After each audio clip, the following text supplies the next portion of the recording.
Hi hello everyone అందరూ ఎలా ఉన్నారు? నేనైతే చాలా బాగున్నాను. నేనైతే ఒక పని మీద గోల్డ్ షాప్కి అయితే వెళ్ళాను. అక్కడ డైలీ వేర్ ఇయర్ రింగ్స్ చూసి నాకు నచ్చినాయి అనమాట. ఒక 2 సెలెక్ట్ చేసి పక్కన పెట్టుకున్నాను. ఇక్కడ పైనుంచి సెకండ్ మిడిల్ వన్ ఉంది కదా, పొడుగుకి లీఫ్ లాగా వచ్చినాయి అవి, ఇంకా ఈ స్టార్ షేప్వి కూడా నాకు నచ్చినాయి అనమాట. సెలెక్ట్ చేసి పక్కన పెట్టుకుని మళ్ళీ నైట్ టైంలో అయితే వెళ్ళినాము.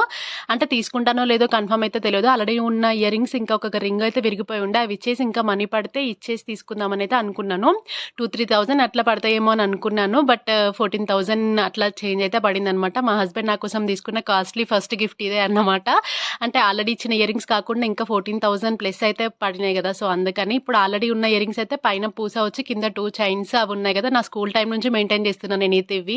మొత్తానికైతే ఈ ఇయర్ రింగ్స్ తీసుకున్నా, నాకు పొడవుకే సెట్ అయినాయి అనిపించింది. ఆ స్టార్ షేప్ అంతా నాకు సెట్ కాలేదనమాట. సో నా ఇయర్ రింగ్స్ ఎలా ఉన్నాయి ఏంటి అనేది కామెంట్ చేసి చెప్పండి. వీడియోని అయితే తప్పకుండా సబ్స్క్రైబ్ చేసుకోండి, ఛానల్ని సపోర్ట్ చేయండి. అంతే ఈ వీడియో గైస్. Bye bye.